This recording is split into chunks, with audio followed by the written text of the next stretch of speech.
Memory. All alone in an empty theater watching Cats. Welcome to WatchMojo, and today we're counting down our picks for the 10 reasons why Cats is the worst. Going to the ball could get dangerous. For this list, we're taking a look at why the cinematic version of Cats is a shoddily made, borderline incoherent mess of a movie. We acknowledge that this is destined to become a so bad it's good cult classic, but that's clearly not what the filmmakers or studio had intended. I love it. Number 10. It's creepy. Remember that live-action version of The Cat in the Hat starring Mike Myers? Where did you come from? My place, what do you think? You know how some people recut it with footage from horror movies like The Babadook and It? Well, Tom Hooper basically made the feature-length equivalent to those fake trailers. Imagine if parents unwittingly brought their kids to see this movie, assuming it'd be about cute kittens and cat stuff. Chances are all those kitties darted out of the theater screaming the second they laid eyes on these grotesque cat people like something from the island of Dr. Moreau. Move back! Move back! For those who stuck it out, the eeriest moment is saved for last when Judi Dench cryptically addresses the audience. It's like something out of Funny Games, except with a literal cat lady, which is infinitely creepier. There has to be a bet.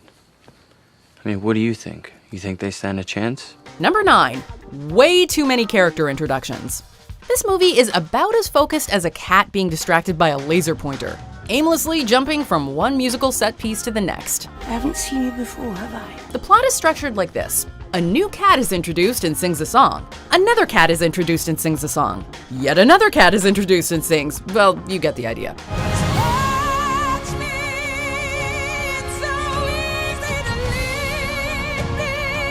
Cats springs so many different characters on us that none of them is given enough time to be fleshed out. Or perhaps we should be saying furred out. In fairness, it is trying to stay true to the source material, but it winds up feeling less like a major motion picture and more like an extended episode of The Masked Singer.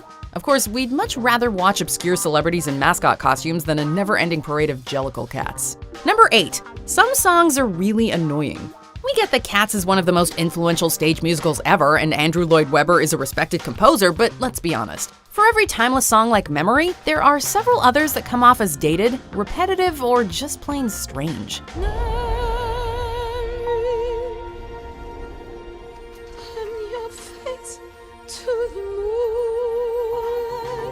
This film's most obnoxious example is probably Jellicle Song for Jellicle Cats, which is essentially 5 minutes of the ensemble belting out the words Jellicle Cats over and over and over again. Keep in mind, this is the opening number, which sets a cringeworthy tone for the remainder of the runtime. A lot of these show tunes may have been celebrated back in their heyday, but they've since entered self-parody territory. So, why exactly did Hollywood choose now to bring Cats to the silver screen? Follow me home, if you dare to. Number 7. The pointless live singing. Just as he did in Les Miserables, Tom Hooper had all of his actors sing live on the set for Cats. Although this approach came off as kinda gimmicky in Les Mis, it did amount to a few powerful moments, such as Anne Hathaway's performance of I Dreamed a Dream. I dreamed a dream in time gone by, when hope was high and life worth living.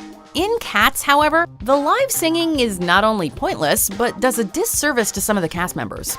Cats is very choreography heavy, but it appears as though not every actor here seems comfortable dancing and singing simultaneously. Let's dance! This could have been corrected if the vocals had been recorded in a studio, but nope. The movie's just too artsy for that. More than anything else, why have the cast sing live if you're gonna give them digital makeovers anyway?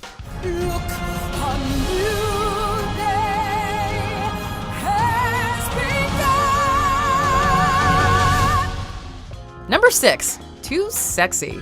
It's hard to say if the sexual undertones were intentional or not, but this movie plays out like Puss in Boots meets Showgirls. Jason Derulo in particular gives a weirdly sexual performance as Rum Tum Tugger, whose name is already pretty suggestive in itself.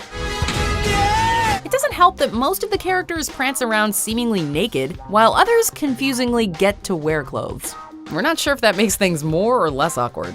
All we do know is that when Idris Elba takes off his pimp coat, no one's really sure where to look.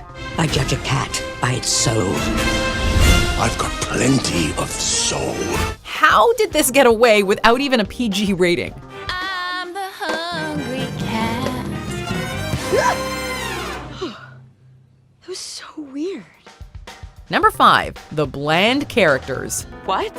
As mentioned before, this movie is nothing but cats introducing themselves one by one. With so much exposition, there's no room for anybody to really have a character arc. And none of the cats evolves beyond the one trait or quirk they're given. Victoria is a wide-eyed innocent, and that's about it. Are you going to try for a different life? Mr. Mistopheles is a modest magician, although there's nothing else to him. Grisabella is arguably a carbon copy of Fantine from Les Mis, albeit with more fur and whiskers. Since everyone is a one-note archetype, it's hard for the audience to get invested in these Jellicle cats. Their Jellicle ball, or who will be the Jellicle choice?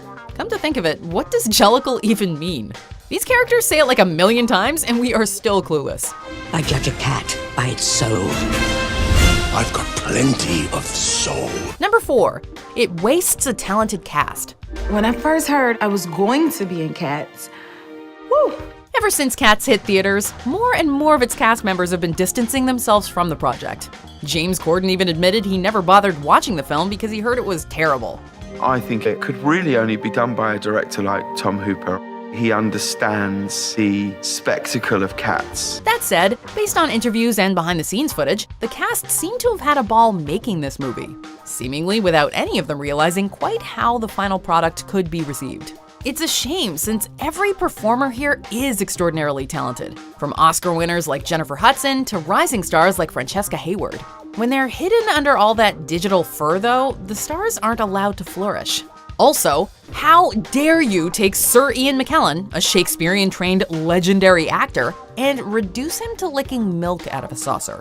What are you doing, Freddie? And where did you get that outfit? This from when I was in Cats. Number 3, the painful humor.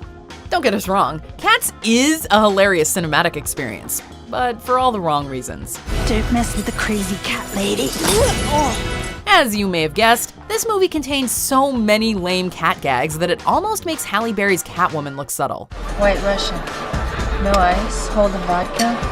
Hold the Kahlua. The face-palmingly awful puns are just the tip of the litter box, though. One of the first cats we meet is Rebel Wilson's Jenny Anydots, who cues up a barrage of fat cat jokes. Then, if you think that's lame and behind the times, James Corden appears shortly after as Bustopher Jones, another cat whose weight is constantly used as a punchline. What's with this movie and fat cat shaming? We'd call it a catastrophe, but we've already heard one too many cat puns today. Right, well that's not going to work, is it? That's what I say to you. Number 2, the non-existent story. So, what is the story exactly? The short version is that there isn't one. You're going to take a load of people and they're going to pretend to be cats. The long version? Well, there's this tribe of Jellicle cats, whatever that means, and one of them will be chosen by Old Deuteronomy to take a hot air balloon to the Heaviside layer, thus starting a new life. The most deserving cat will be reborn into another life. We know that Cats is based on a collection of poems by T.S. Eliot. Saying the movie's synopsis out loud, however, it sounds like something that some kind of cult leader could have come up with. What's your name? Cat got your tongue? Come to think of it, the Jellicle cats behave in a very cult-like fashion, don't they? Let's just say that to fully understand this movie's plot, you probably need a bit of catnip first, which we don't recommend. So the whole show is made up? We just do some poppers and say whatever comes to mind. Jellicle, Griddlebone, Mungo Jerry, Jimmy McCracklins. Before we continue, be sure to subscribe to our channel and ring the bell to get notified about our latest videos. You have the option to be notified for occasional videos or all of them. If you're on your phone, make sure you go into your settings and switch on notifications. Number 1, the CGI. People knew this movie was in trouble after the first trailer dropped, revealing the cats in all of their eye-gouging CGI glory. Spotlight. And a drum roll, please. The filmmakers slightly tweaked the effects prior to the film's release, and even fixed a couple of glitches while it was still in theaters. They needed to do a lot more than just remove Judi Dench's human hand, though. Every character could have used a full redesign a la Sonic the Hedgehog. Seriously, why would you give the cast fur, tails, and cat ears, but no cat noses or paws? Now it is time to make the trace. Oh, and we haven't even mentioned the mice or cockroaches. We feel bad because the visual effects team clearly tried to deliver something innovative. Alas, that ambition was lost on this dog of a film. A new day has begun. Do you agree with our picks? Check out this other recent clip from WatchMojo, and be sure to subscribe and ring the bell to be notified about our latest videos.